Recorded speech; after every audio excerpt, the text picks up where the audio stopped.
enquanto eu estava orando essa semana e pedindo a Deus uma palavra.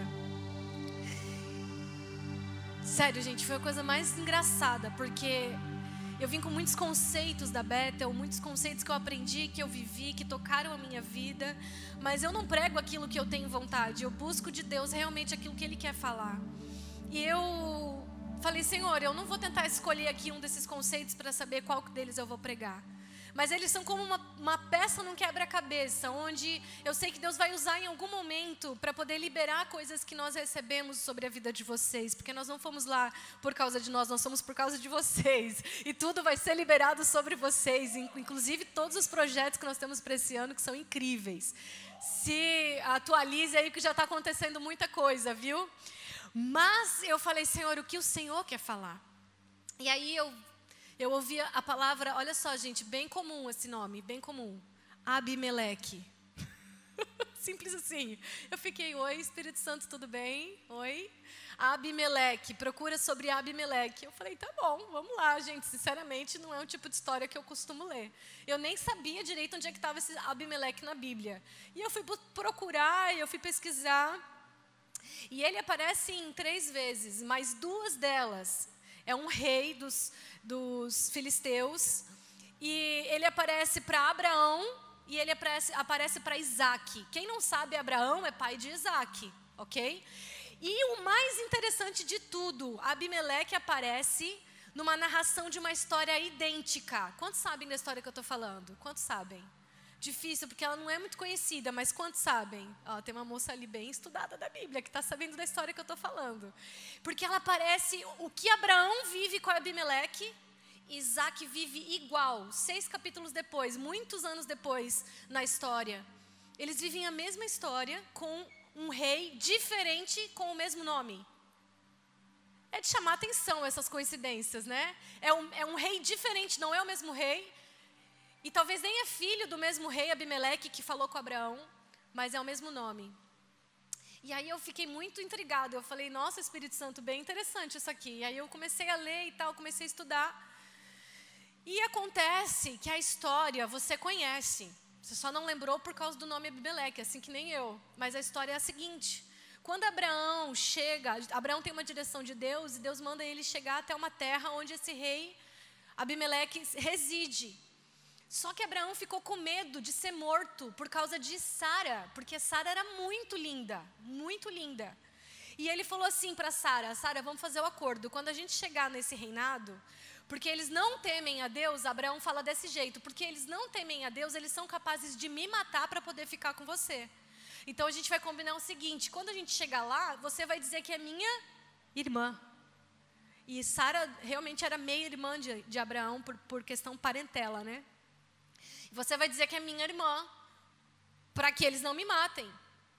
E o que aconteceu? Aconteceu que ele chegou lá e falou que a Sara era irmã dele, então, porque ela era muito bonita, o rei Abimeleque mandou os servos dele ir buscar a Sara e falar, traz a Sara aqui para mim, porque eu vou casar com ela vai ser mais uma das minhas esposas. E aconteceu que à noite, Deus em sonho, falou com Abimeleque, disse assim, não faça isso. E todas as mulheres do reino dele ficaram estéreis, inclusive eles não poderiam mais ter filhos, como se fosse assim, a morte depois do pecado, porque ele ia ficar com uma mulher casada, embora ele não sabia disso. E a culpa nem era dele, a culpa era do próprio Abraão que mentiu. Mas Deus falou para Abimeleque, presta atenção, não durma com essa mulher. Ele não tinha tido relações com ela ainda. Não durma com essa mulher, porque ela é casada. E ela é casada com um profeta. Deus falou tudo isso para o cara em sonho. E o cara acordou todo atribulado, todo preocupado, e ele ficou indignado. Ele chamou Abraão e falou, cara, como é que tu me faz uma coisa dessa? Eu não te fiz mal nenhum. Tu chega aqui mentindo que ela é tua irmã, eu pego ela para mulher e ainda então tu causa uma maldição na minha vida. Porque Deus me disse em sonho que tu é profeta. Agora, para quebrar essa maldição, tu vai orar por mim, para a gente voltar a ter filhos, e toma aqui a tua mulher, que eu não quero saber nada com ela. É muito sério esse teu negócio aí com Deus. E o mais louco, gente, de tudo, é que Isaac viveu a mesma coisa. Olha, não sei se foi herança familiar, se foi um mau caráter que ele herdou do pai nessa área, eu não sei. Eu só sei que ele fez exatamente a mesma coisa. Ele chegou numa terra de Filisteu, onde o rei se chamava Abimeleque, e ele disse, Rebeca, ela é só minha irmã. O rei pegou a Rebeca, ele foi avisado em sonho, aconteceu tudo a mesma coisa. Que eu contei para vocês, só muda o nome da história, Isaac, Rebeca e Abraão e Sara. E o que eu quero dizer isso contigo? O que fez Abraão e Isaac errarem? Pelo mesmo motivo. Eles erraram a mesma coisa pelo mesmo motivo. Qual foi esse motivo? Está lá em Gênesis capítulo 20, versículo 11. O motivo que Abraão errou e Isaac errou, está descrito aqui, ó. E disse Abraão, porque eu dizia comigo, certamente não há temor de Deus neste lugar, e eles me matarão por causa da minha mulher. E em Gênesis capítulo 26, versículo 7 diz, por que Isaac fez isso? Perguntando-lhe os homens daquele lugar acerca de sua mulher, disse, é minha irmã, porque temia dizer, é minha mulher. Os dois, pelo mesmo motivo, erraram a mesma coisa. Sabe qual foi o motivo? Medo. Isso mesmo. Eu ouvi alguém dizer aqui. Meu ouvido tá bom. Alguém falou para lá de cá. Os dois erraram por causa de medo. Cara, medo te aprisiona. Medo te trava. Medo te faz ser quem você não é. Medo te impede de ser quem você é. Medo te distancia das pessoas. Medo acaba com a nossa vida, gente. Medo te traz insegurança. Medo te traz baixa autoestima. Medo te traz um monte de coisa que impede você de voar, impede você de romper, impede você de ter sucesso na sua vida. Medo te traz timidez. Medo te traz só coisa ruim. Quando você tem medo, você passa a duvidar do cuidado de Deus para com a sua vida. Foi o que aconteceu com Isaac e com Abraão e com Isaac. Eles duvidaram que Deus iria cuidar deles naquela terra. E por isso eles mentiram. Então medo te faz pecar, medo te faz errar, medo te distancia de Deus. E eu não sei se você já teve essa experiência, mas eu já tive a experiência de estar orando. E a presença de Deus está ali na minha vida, super maravilhosa. Normal. De repente, eu sinto um medo na minha casa, no meu quarto. Quem já teve essa experiência? Eu tenho certeza que, pelo menos 80% de vocês já viveram isso. Eu já vi muitas pessoas relatando isso. Começa a vir um medo naquele ambiente, você não está entendendo, estava tudo certo, estava tudo normal. Porque medo é sinônimo de presença de demônios. Medo é sinônimo de presença de demônios, ou seja, é o oposto da presença de Deus. Medo na sua vida é a ausência de Deus. Medo na sua vida é o oposto da presença de Deus. Tudo que te trava, tudo que te impede de romper, tudo que te faz ficar assim, sabe, preocupado, inseguro, não vem de Deus. Não é de Deus. Por isso que em 1 João diz que o perfeito amor expulsa o medo. Expulsa, existe uma versão que diz lança fora, existe uma versão que diz expulsa, porque o perfeito amor é quem? É a presença de Deus. O próprio Deus é o perfeito amor. E o próprio Deus expulsa, liberta você do medo. Liberta você da presença de demônios, de mentiras que já foram lançadas no seu interior desde a sua infância, que de alguma forma te geram medo até hoje. Então, quanto mais de Deus na sua vida, mais livre você é. Quanto mais de Jesus na sua vida, mais livre você é. O oposto também é verdade. Quanto menos de Deus, mais travado. Quanto menos de Deus, mais inseguro. Quanto menos de Deus, menos romper na tua alma, nas tuas emoções, menos cura emocional. Isso é muito sério, gente, porque se a gente entender o quanto isso trava as nossas vidas em todos os sentidos, a gente buscaria ser mais liberto, inclusive do medo. Porque a gente fala muito sobre libertação e parece que assim, o que é uma libertação? A gente já associa a demônios, mas medo é uma emoção que pode ser causada por demônios, não necessariamente um demônio. Vocês estão me entendendo? Não estou dizendo que medo é um demônio, eu estou dizendo que os demônios podem gerar esses sentimentos, lançando mentiras, lançando coisas que vão fazer você ficar ali travado, impedindo você de romper. Mas um erro, como Abraão cometeu e Isaac cometeu, não definem quem eles são. Um erro não define quem ele é. Porque, como eu disse, no sonho que Deus falou a Abimeleque, ele disse, ele é profeta.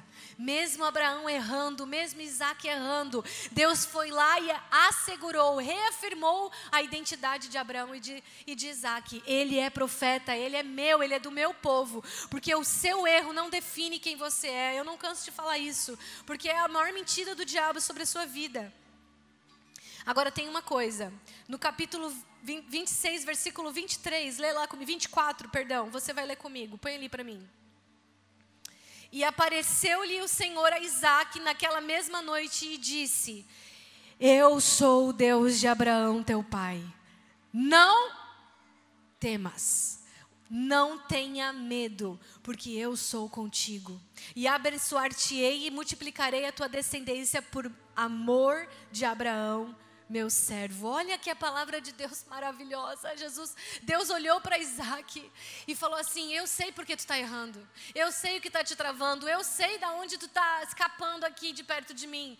Não tenha medo. Deus falou para Isaac, não tenha medo, eu sou contigo. Eu sou contigo, e é essa a palavra de Deus para você nessa noite. Filho, filha, não tenha medo, eu sou contigo. Não trava, não para, eu sou contigo. Essa é a palavra que Deus quer que você guarde no seu coração essa noite. Mas tem um detalhe, o medo não te impede de errar. O medo não te impede de errar. Eles tiveram medo de serem mortos, e na verdade foi o próprio medo que levou eles a errar, a mentir. Sabe o que acontece também? Quando Moisés trouxe as leis para o povo de Israel, ele trouxe essas leis para trazer ordem para o povo. E você sabe que lei é um sinônimo de religião. Então toda religião, na verdade, ela tenta trazer uma lei sobre o povo, ela tenta trazer regras, ela tenta trazer cabresto, onde as pessoas são controladas, onde as pessoas precisam ter um controle externo sobre a vida delas, onde coisas externas vão tentar trazer ordem interna. Coisas externas, regras e mandamentos e direções vão trazer controle interno, vão tentar trazer um contorno interno, mas não traz. Porque a lei com ela traz, de certa forma, um castigo, uma punição. Se você não fizer isso, se você quebrar essa lei, vai acontecer isso com você. Vai vir essa maldição sobre a tua vida. Enfim, a religião, a lei, ela é sinônimo de regras e leis. E isso não impede ninguém de errar. Porque quando isso aconteceu com o povo de Israel, parece que eles erraram mais ainda. Porque a lei, quando vem na sua vida as regras, parece que fica ali na sua cara, aparente, o que você está errando. O que antes talvez você nem ia perceber, agora tem nome o seu erro, agora tem nome a sua falha. Né? Agora o seu pecado tem nome, a gente dá nome para pecado de várias formas. Porque a lei faz isso. Então ela te traz culpa, ela te traz peso, ela te traz afastamento das pessoas de Deus, ela te traz afastamento das pessoas que se consideram santas, que se consideram perfeitas, sabe? Ela desune as pessoas ao invés de unir. Esse é o sinônimo da religião, esse é o sinônimo da lei. Por isso que, como eu citei em 1 João capítulo 4, versículo 18, diz: no amor não há medo. Pelo contrário, o perfeito amor expulsa o medo, porque o medo supõe castigo. Aquele que tem medo não está aperfeiçoado no amor. Então, conhecer mais de Jesus, Conhecer mais de Jesus, que é a própria graça, a graça em pessoa, te liberta do medo. Conhecer mais de Jesus te traz liberdade e não te aprisiona como a religião. E não te aprisiona como regras. As pessoas chegam na igreja e elas esperam uma lista de regras. O que pode e o que não pode. O que eu devo fazer, o que eu não devo fazer. E elas, de certa forma, até esperam ser controladas. Até esperam, sabe, ter uma direção para tudo. Isso eu posso, isso aqui eu não posso. Faz assim, não, isso aqui não faz. Ó, isso aqui, cuidado. Sabe, um controle externo. Porque, na verdade, quando elas chegam numa igreja, enfim, quando elas chegam num lugar onde se prega a palavra de Deus, elas estão com o seu interior precisando de ordem. Elas estão com o seu interior precisando de um conserto, sabe? De uma cura. E quando alguém religioso dá um monte de regra para ela cumprir, ela fica na esperança de que se ela cumprir todas aquelas regras, então o seu interior vai de alguma forma ter uma solução. O seu interior vai ter o controle. Se o controle externo eu fizer direitinho, então eu vou acabar tendo esse controle interno também. E infelizmente não é assim que funciona. Porque na verdade, essa é a lei, essa é a religião. Mas Jesus, Ele veio te fazer uma nova criatura. Jesus, quando Ele veio, a graça, quando ela chega para te fazer nascer de novo. O seu velho homem não existe mais. Você não tem que ter controle do velho homem, você tem que nascer de novo. O seu velho homem não precisa mais de regras e um monte de pode, não pode, uma lista de coisas a fazer e a não fazer, porque ele não vai mais existir. Você vai nascer de novo e ser uma nova criatura, onde a graça e a liberdade do Espírito vai reinar sobre a sua vida, e quem vai te direcionar não são homens, mas é o próprio Espírito de Deus. Aleluia! É o próprio Espírito de Deus que vai te direcionar. Porque o amor, ele não controla. O perfeito amor, ele não condena. O perfeito amor, ele não julga, ele não aprisiona. Ele não quer ele não quer ser o seu dono. Ele não quer que você deixe de ser você mesmo, pelo contrário. O perfeito amor quer que você seja você mesmo. Por isso eu quero fazer um adendo aqui, um parênteses. Você que é solteira, cuidado com seus relacionamentos. Eu brinco porque ainda dá tempo, depois que casar é um pouco mais difícil. Por quê? Porque se essa pessoa quer te mudar, se essa pessoa não te aceita do jeito que você é, e você fica se sujeitando a mudanças sabe, você podia ser mais assim, isso não é o verdadeiro amor.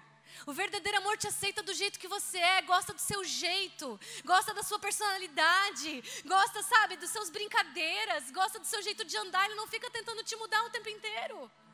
Porque Deus é assim, queridos, preste atenção. Quando você conhece Jesus, Ele te faz nascer de novo. E Ele te faz resplandecer para ser quem você nasceu para ser. Para você exercer essa vida e viver essa vida da forma que Deus sonhou para que você fosse. Perfeito aos olhos do Pai, cheio de defeitos. Porque é assim que eu olho para meus filhos. Cheio de defeitos os dois, mas eles são tão perfeitos para mim. Assim o papai olha para você também, ele sabe dos seus defeitos. Inclusive existem 2 conceitos de paternidade e maternidade. Quantas mamães e papais tem aqui? Eu quero ensinar algo importante para vocês. Quantos não são, mas querem ser um dia, em nome de Jesus? Então pega essa aqui, ó, aprende desde já. Existem 2 conceitos sobre educação de filhos fantásticos, que vão servir para você entender como é que Deus se relaciona com você. Quantos querem entender um pouco mais de como Deus se relaciona com você? Então eu vou te falar. Primeiro conceito é que estou falando papai para mamãe, tá? A sua função como pai e como mãe. Ó, Claudino, pega essa aí, ó. Teu bebê de quantos meses, Claudino? 9 meses, coisa mais gostosa, gente. A tua função como pai e como mãe não é controlar o seu filho. Ó, Eber, vai ser papai daqui a pouco. Glória a Deus! A tua função não é controlar o seu filho. A sua função, primeiro, é controlar você mesmo. Porque as pessoas ficam assim, essa criança não para de chorar, tu não consegue controlar teu filho. Essa criança não para de fazer birra, tu não consegue controlar o teu filho, tu tem que responder, não, querido, eu tenho que me controlar, porque ele é outro ser, é outra pessoa, ele está fora de mim, ele tem vontade própria, livre-arbítrio, não tem como eu controlar ele, filho, eu tenho que me controlar. Porque, sinceramente, dá uma vontade de perder a paciência. Então eu preciso primeiro me controlar. Não adianta eu querer controlar ele se eu estou me perdendo aqui. Estou perdendo o meu controle. Eu vou controlar um outro ser que nem eu estou me controlando. Você não tem esse poder. Você não tem poder de controlar ninguém. A religião, ela é tão cega que ela acha que ela pode controlar as pessoas. Não pode. Ninguém pode te controlar. Ninguém tem um poder externo de te forçar a fazer nada. Assim Deus é conosco. Deus não quer te controlar e nem vai tentar te controlar. Ele te deu livre-arbítrio. Você é livre. Mas Ele se controla. Como assim, pastora? Deus perde o controle? Não. Ele é perfeito. Mas o que eu quero dizer é que Ele se controla, porque quando Ele lança uma palavra, essa palavra vai se cumprir. Quando Ele faz uma promessa, Ele garante que essa promessa vai se cumprir. Quando Ele te dá uma direção, Ele garante que o resultado final é sucesso. Ele garante Ele mesmo. Ele não pode garantir você, porque Ele te deu livre-arbítrio. Agora, se Ele te der uma direção e você seguir essa direção pelo próprio Espírito de Deus, a garantia é certa. Não vai ter erro, porque Ele se garante. Esse é o primeiro princípio, é o primeiro conceito de educação que eu queria passar para vocês, que revela um pouco mais de como Deus se relaciona com você. Agora, o segundo conceito de como Deus se relaciona com você é que você, papai e mamãe, tem que ter duas certezas. Você tem que ter duas certezas como pai e mãe na sua vida. Pega essa, hein? Primeira certeza: o seu filho, a sua filha, lindinho, bonitinho, cheirosinho, queridinho, amado, vai errar. Primeira certeza, eles vão errar. E não vão errar só uma vez, eles vão errar muito. Eles vão errar direto. Eles vão errar quase que o tempo inteiro. Você tem que ter certeza que eles vão errar. Você tem que esperar o erro deles. E quando eles errarem, você vai se controlar. E não vai tentar controlar eles. Você vai ajudar eles a se controlar. Você vai ensinar eles como é o processo de consertar aquele erro. Você não vai punir, você não vai pôr de castigo, você não vai, sabe, a consequência não é punição, a consequência é ensino. A consequência é como que eu faço agora para consertar o que eu fiz de errado. Esse é o caminho que Deus toma com você. Ele não te pune, Ele não te castiga. Quem fazia isso era a lei. A lei pune, a lei castiga, a lei tem consequências de maldição. Mas Jesus só veio para te abençoar e te dar vida e vida com abundância. E Ele, quando você cai, te levanta. Quando você erra, Ele te ajuda a consertar o seu erro.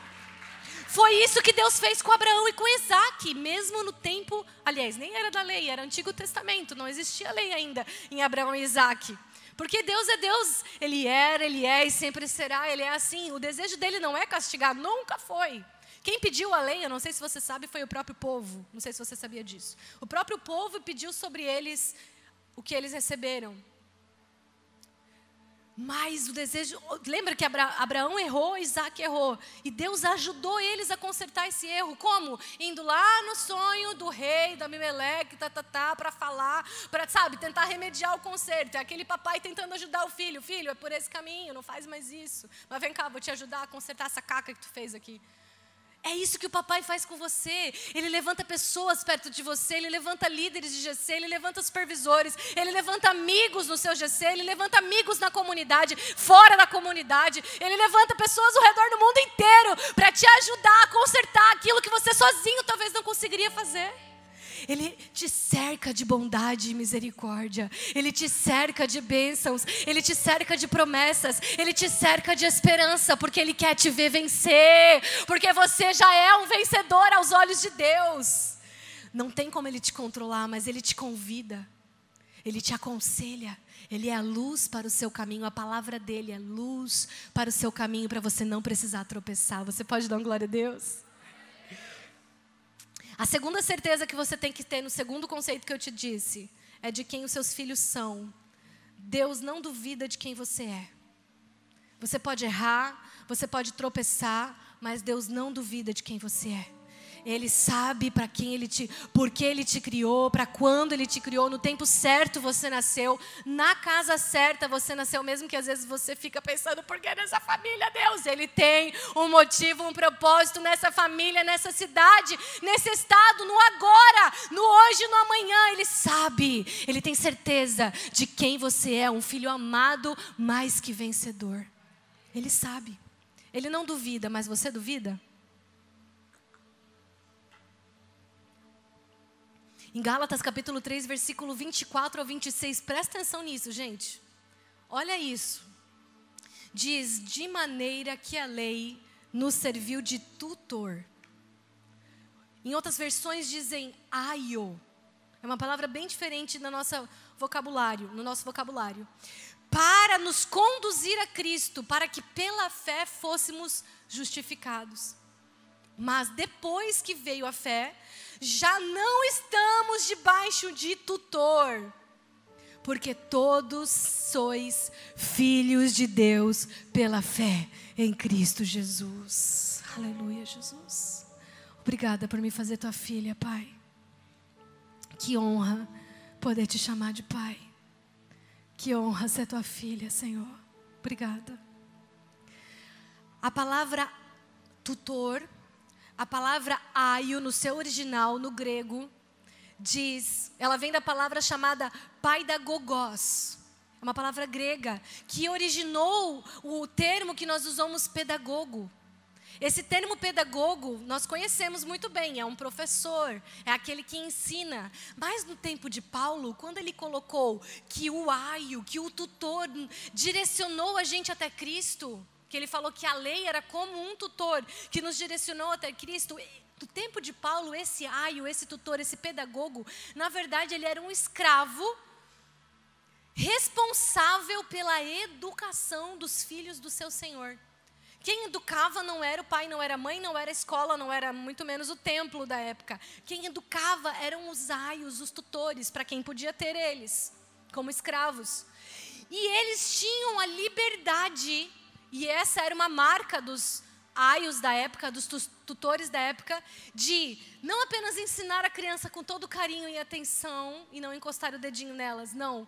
Naquela época, eles tinham a missão de dar um jeito, de garantir que aquela criança não saísse dos trilhos, que aquela criança não se desviasse daqueles bons modos que eles estavam ensinando. E eles tinham a liberdade de bater na criança, de castigar a criança de alguma forma, se ela fizesse alguma coisa errada. Se ela fizesse alguma coisa errada dentro das leis da casa, das regras da casa, ela ia ser castigada. Alguma semelhança? Não é coincidência. Paulo está dizendo, assim como a lei nos mostrava o caminho, mas nos castigava quando nós errávamos, mas essa lei, de certa forma, nos conduziu a Cristo, porque a morte, nós só conhecemos a vida porque sabemos da morte, nós só conhecemos a cura porque de alguma forma experimentamos a enfermidade. Cristo é a nossa cura, porque experimentamos a enfermidade, a dor, o castigo da lei. Cristo veio nos libertar de tudo isso. É fantástico você parar para pensar que a lei também tem a função de revelar a Cristo. Porque foi o que Paulo disse. A lei, como tutora que nos castigava, nos conduziu até Cristo. Põe para mim esse versículo de novo, gente, por favor. Nos conduziu até Cristo, mas que depois veio a fé, que já não estamos mais debaixo da lei, porque todos sois filhos de Deus pela fé em Cristo Jesus. Sabe, Jesus veio revelar que Deus não tem problema com seus erros. Ele não veio te castigar quando você erra, como a lei fazia, como as regras fazia, como a religião faz. A religião te coloca culpa, a religião te coloca peso. E Jesus disse, vinde a mim todos vós que estáis pesados, que estáis sobrecarregados, que eu vou te aliviar. Jesus também estava se relacionando, estava se direcionando aos religiosos. Vocês que estão pesados por causa da culpa, da lei, das regras que estão colocando sobre vocês, venham para mim, porque eu vim tirar esse peso, eu vim tirar a lei, eu vim tirar aquilo que te afastava de Deus, eu vim te aproximar de um Pai, não apenas de um Deus distante, mas de um Pai presente e poderoso, que não tem problema com seus erros. Mas sabe como é que Deus se relaciona com a gente? Ele celebra toda a tentativa que você tem de acertar. Como assim? Igual uma criança. A gente é família, sim ou não? Sim. Então toda criança que está aprendendo a andar. Teu filho está aprendendo a andar, Claudino? Tá? Ai, que lindo. Tá tentando. E você celebra a tentativa dele. Você fica feliz. Eu tenho certeza, eu consigo até ver ele rindo. Ai, que lindo. Que nem a gente. A gente, pai, fica tudo bobo nessas horas, né? Pode ser o mais machão, mais fortão, mas nessas horas fica bem assim. Mas pode falar que tu fica assim, que eu sei que tu fica. Toda vez que a criança começa a tentar andar, ela começa a dar o primeiro passinho, ela fica lá toda, né? E cai. Mas você não briga com ela porque ela caiu. Quase que eu caí de verdade aqui, irmão. Você não briga com ela porque ela cai. Você nunca vê um pai falando assim: eita, bebê, por que tu caiu? Tu nunca vê um pai fazendo isso. Mas o que o pai faz? Ele celebra toda vez que ela tenta levantar de novo e dá um primeiro passo. Cada passo dela, cada tentativa de acertar, cada tentativa de andar é uma celebração da família, é uma celebração do pai. Porque ele não se preocupa com seus erros, ele sabe que você vai errar. Agora, toda vez que você se levanta e fala: eu vou tentar de novo, eu vou continuar, porque só tem um caminho, só tem uma verdade, só tem uma vida. Eu preciso continuar. O pai fala assim: isso, filho, vem, filho, vem, tenta de novo, levanta de novo, porque eu estou aqui com você até o final dessa jornada, até o final da sua vida, filho. Não importa os erros, importa as tentativas de tentar e fazer de novo. Deus se relaciona conosco, celebrando as nossas tentativas todas as vezes. Mas essa palavra, você deixa eu tomar uma água, irmão, dá uma glória a Deus. Obrigado, muito obrigado. Precisa de novo, mais um.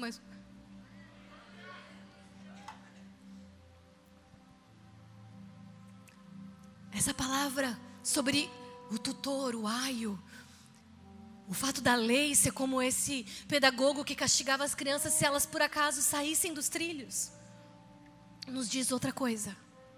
Nos diz duas coisas. A segunda coisa é que regra, limites e lei são para crianças.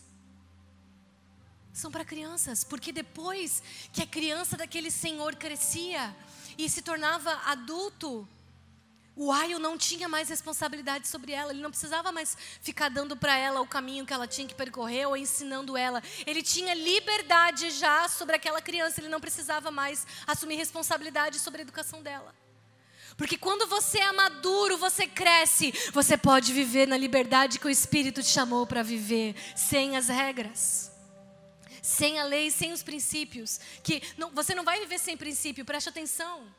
Você não faz do jeito que você quiser, da forma que você bem entende. Não é isso que eu estou falando. A liberdade que Cristo nos chamou para viver não é que você faz o que dá na sua telha, não é isso. A liberdade que Cristo nos chamou para viver é como, por exemplo, assim, ó. Vou te explicar num exemplo que você vai me entender. Quando a gente é criança, a nossa mãe fica sempre falando assim, ó, vai comer o que eu coloquei no prato. Vai comer, eu coloquei aqui, ó, legume, arroz, feijão, carne. Tem que comer o que eu que escolho o que você vai comer. Nem estou dizendo que está certo, mas é assim que acontece. A mãe, ela te ensina a comer o que ela escolheu para você. E você vai comer o que ela colocou naquele prato. Aí, o que a criança pensa? Quando eu ficar adulto, quando eu crescer... deixa eu fazer os meus 18 anos, para tu ver, mãe. O que eu vou comer? Aí já vem na cabeça pizza, hambúrguer, nuggets, o que mais? Churrasco, só churrasco. Já vem um monte de fast food na cabeça, chocolate, bala, pirulito, sorvete. Eu só vou comer essas coisas. A criança pensa isso. Mas quando a gente cresce, que não tem mais a mãe para ficar dizendo, come isso, come aquilo, faz isso, faz aquilo, e a gente verdadeiramente passa a ter liberdade. Principalmente os que casam ou saem da sua casa, mesmo solteiros. Você agora escolhe o que você quiser fazer. Você tem liberdade total de comer, de fazer, de dormir a hora que você quer. Quando você era criança, você tinha horário para dormir. Não, já está na hora de ir para a cama. Não, mas eu quero ficar acordado só mais o desenho. Não, para a cama agora. Não, mas só mais o desenho. Não, para a cama. E a minha cara é bem assim, bem braba. E eu tenho certeza que o Natan deve pensar um dia. Ele vai pensar, se não, ele pensa ainda. Espera eu crescer que eu vou dormir a hora que eu quero. Só que o que acontece? Acontece que quando você cresce realmente, e eu não vou mais poder, a sua mãe não vai mais poder dizer assim, faz isso, faz aquilo, tem esse horário, tem aquele horário. Quando você realmente tiver liberdade, vai ser por sua conta e risco a sua vida. Você não vai mais ter ninguém para culpar se deu errado. Porque não teve mais ninguém para te dizer, faz isso, faz aquilo. É você que decidiu fazer por conta própria. Então, quando você, depois de adulto, começar a querer comer só besteira, o seu corpo vai reclamar para você mesmo. Quando você quiser dormir qualquer horário e acordar de manhã, tarde, cansado, sabe? Todo assim, já sem disposição, porque você decidiu dormir qualquer horário. Você que vai colher as consequências da sua própria decisão. E não vai ter uma mamãe e um papai para dizer assim, mas é você que me fez dormir nesse horário. Você tem liberdade para fazer o que você quiser da sua vida agora. Por isso que quanto maior a liberdade, mais difícil de gerenciar ela. Porque você não tem mais um culpado para apontar e dizer, você mandou eu fazer isso, você mandou eu fazer aquilo. E esse é o perigo da religião. Porque a religião que te põe em regras e leis e fala, faz isso, faz assado. Por exemplo, vou dar um exemplo bem prático para você. Bem prático. Pega essa, ó. Solteiros, não transem antes do casamento. Isso é uma regra, isso é uma lei. Não, é um princípio também. Mas aí a pessoa faz tudo certinho. Ela faz tudo certinho, ela casa e não fez nada antes de casar. E aí? O casamento dá errado. O casamento não deu certo. Porque por outros fatores, inúmeros outros fatores, porque o sexo antes ou depois não é o que vai determinar se o seu casamento vai dar certo ou não. Mas por inúmeros outros fatores, eu não vou entrar nesses pormenores, tá, gente? Se a palavra de Deus te aconselha a fazer, eu te aconselho a fazer também. Porque eu creio na palavra de quem me criou. Ele sabe melhor como é que eu funciono do que eu mesmo. Mas eu não vou entrar nos pormenores do porquê que você deve ou não deve fazer. Eu estou dizendo que quando alguém te diz, não faça, e não é o próprio Espírito que te convence desse pecado, mas é você que fica ouvindo, não faz, e as pessoas ficam te controlando. Eu te vi lá sozinho. Não sei o quê. Aí depois não dá certo. Quem que a pessoa vai culpar? Mas eu fiz tudo certinho. Eu cumpri todas as orientações. Eu orei com a pessoa antes. Eu tive confirmações que ele entrou com a camisa vermelha quando eu pedi. Eu tive confirmações que ele me deu o presente que eu pensei na minha infância, aquela boneca, e ele me deu bem aquela boneca. Essas confirmações de Araque, que eu nunca entendi essas confirmações. Confirmação é teu pai e a tua mãe, gente, tá? Teu pai e tua mãe é que tem que confirmar na tua vida, ok? Eles têm que te abençoar. Cara, aí depois eles culpam quem? Culpam até o Espírito Santo, mano, porque eles oraram, entendeu? O Espírito Santo confirmou. Eu fico ouvindo essas histórias, sério, irmão, sério. Ele não te deu o número da loteria também? Que fala tanto, né? Tão detalhe esses negócios. Tem tanta certeza. Poxa, porque sinceramente, casar certo é uma loteria. Casar certo é uma loteria, gente, porque é pro resto da vida, é algo muito excepcional, importante, algo que pode te construir de uma forma fenomenal, como pode te matar, te destruir. Então é importante que você acerte no seu casamento, sim ou não? E Deus quer te dar direções? Quer. Ele quer te ajudar? Quer. Mas assim, depois não coloca na cola dele se você tem, tipo assim, essas coisas, entendeu? Cuidado com essas coisas, pelo amor de Deus. Existem formas pela palavra dele falar contigo. Existem formas, princípios bíblicos para ele falar contigo. Não a cor da camisa e o que a pessoa te deu. Ou o que ela falou. Tá? Eu não vou entrar por menores nisso. Mas eu quero aqui dizer que quando você tem liberdade, e é essa liberdade que Jesus te dá, você é responsável pelas suas decisões. Você que decide se você vai seguir a palavra ou não. Não é alguém que te determinou. Não é alguém que mandou você fazer. Não é alguém que disse, tem que ser assim, porque a igreja manda que seja assim. Não, ninguém manda nada, ninguém te controla. A Bíblia fala, a Bíblia direciona. O que é a Bíblia, gente? É a palavra do teu pai. Senta lá no quarto com o teu pai e pede um conselho. Fala, papai, fala comigo o que é na tua palavra. Me dá um conselho sobre essa área, me dá um conselho sobre esse momento, me dá um conselho sobre essa situação. É a palavra do teu pai que conta. Porque é o Espírito que te dá liberdade e é o Espírito que te convence do que você talvez errou. E se você errou, ele não te julga, ele não te condena, ele te levanta e fala, tenta de novo. Mas ele também te diz, como ele falou para a mulher adúltera, que quase foi apedrejada. Mas Jesus falou, quem não tem pecado, atire a primeira pedra. Ninguém atirou, ele olhou para ela e falou assim, mulher, cadê os teus acusadores? Ela não tem ninguém aqui. Então eu também não te condeno. E o que ela falou para ele? O que ele falou para ela? Não peques mais. Vá e não peques mais. O que ele falou para ela? Continua. O que ele falou para ela? Se levanta, segue a tua vida. Agora tu conheceu a graça. Mas não peques mais. Tenta de novo, faz de novo, continua, mas continua agora baseado na minha palavra. Não em regras e leis, mas na minha palavra. Num relacionamento comigo, num tempo de intimidade comigo. Ou me ouvindo, sabe? Me ouvindo de uma forma única. Que hoje você tem acesso. Que hoje você não precisa mais de alguém para te dizer o que Deus quer falar contigo. Você pode ouvir Ele diretamente. Você pode ouvir o próprio Espírito de Deus. Você pode ouvir o teu próprio Criador diretamente. Não existe mais regras e prisões sobre você. Em Gálatas capítulo 5, versículo 1 diz: foi para a liberdade que Cristo nos libertou. Diga comigo, foi para a liberdade que Cristo me libertou. Não, você não está crendo nisso. Vamos de novo. Foi para a liberdade que Cristo me libertou. Você é livre. Você é livre. Você é livre do jugo do pecado. Você é livre da culpa. Você é livre do seu passado. Você é livre das acusações. Você é livre das feridas que fizeram contra você. Você é livre. Você perdoa. Ou você fica carregando as pessoas. Essa, por exemplo, é uma direção do papai para você. Quer saber o que o papai vai falar para você? Vai lá e lê. Ele fala assim, ó, perdoa. 70 vezes 7 por dia. Perdoa, seja livre. Descarrega. Deixa essa pessoa que te machucou. Não guarda rancor dentro do teu coração. Perdoa. Sabe o que mais ele fala? Abençoa. Abençoa quem? Minha mamãe e o meu papai e um beijinho para vovó. Não. Abençoa o papai, a mamãe, a vovó, o cachorro. Mas o que Jesus está falando? Abençoa os que te amaldiçoarem. Seja livre. Seja livre. Abençoa os que te feriram. Abençoa os que te maltrataram. Abençoa o teu abusador. Abençoa a pessoa que mentiu a teu respeito. Abençoa a pessoa que falou mal de você. Abençoa a pessoa que te fez alguma coisa ruim. Não guarda ela. Libera. Seja livre.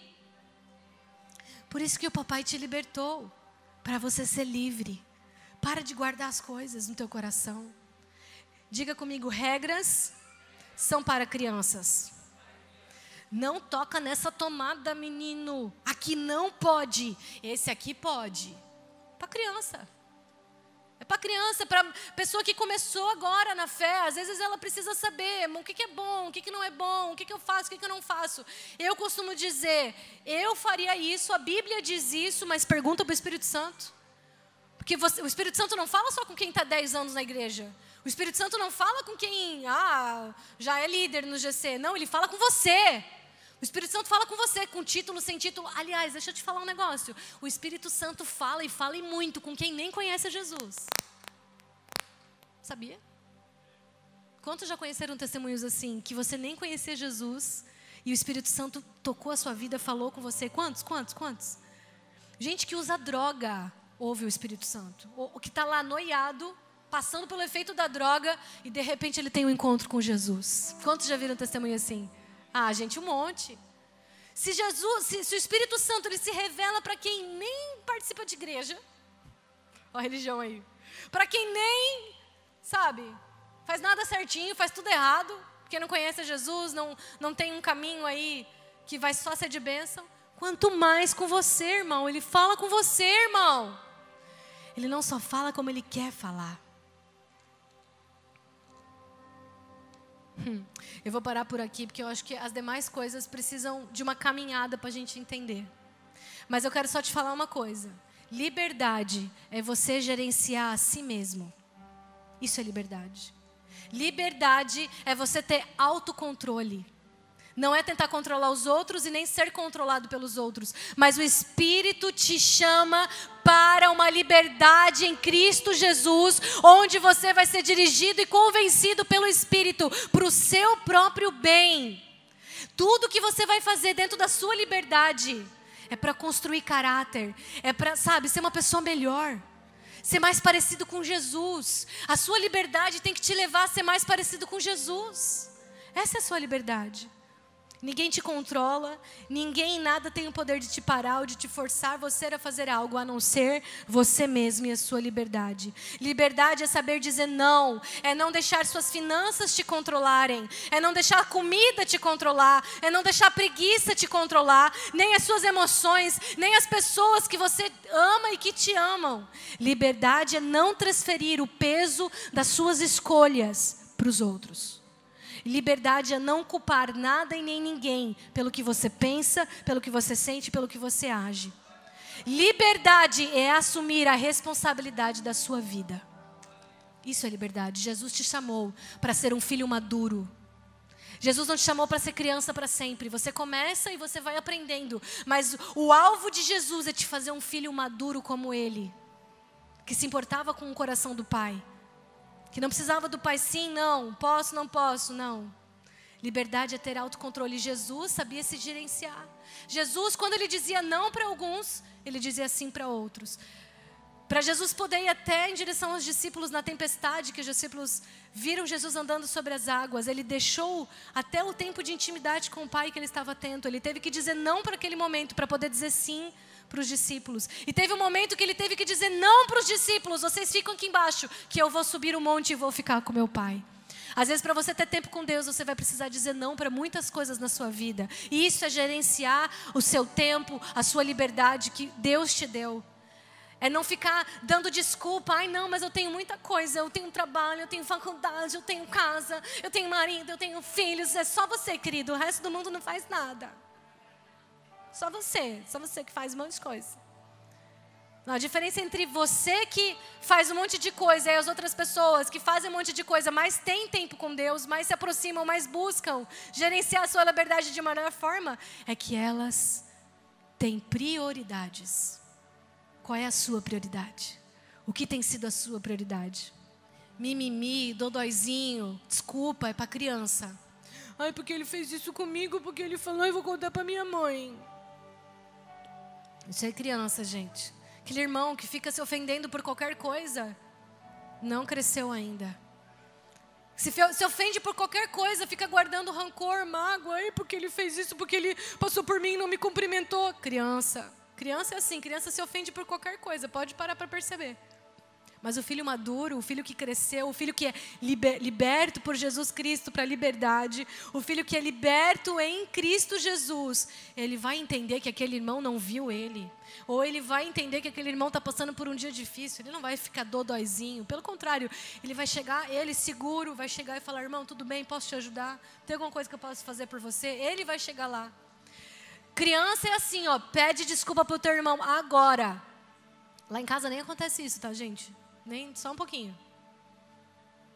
Tá, volta. Só um pouquinho. Pede agora desculpa pro teu irmão. Pede desculpa para... Aí o Natan faz bem assim. Ele olha pro outro lado da Rebeca. Desculpa. É assim que ele faz já. Ele já tá desse jeito. 4 anos ele vai fazer. Pede desculpa pra tua irmã. Desculpa. Dá um beijo e um abraço. Pede desculpa pra ela olhando no olho. Não. Daí ele não quer fazer. Criança é assim. Criança, o papai tem que ficar falando: pede desculpa pro teu irmão, dá um beijinho no teu irmão, dá um abraço no teu irmão. O papai tem que falar tudo, tem que fazer, sabe, assim, desenhar, faz agora isso, faz isso, agora você vai fazer assim. Isso é criança. Mas o filho maduro, o filho que cresce, se ele tem alguma situação para resolver, ele chega e fala assim: vem cá, meu irmão, aqui ó, tem alguma situação que eu fiz que te machucou? Porque assim, quero que fique tudo bem entre a gente. Ele não precisa que alguém fique direcionando, entendeu? Ele vai e faz, ele é maduro. Ele é livre. Ele é livre. Quantos querem essa liberdade no Espírito?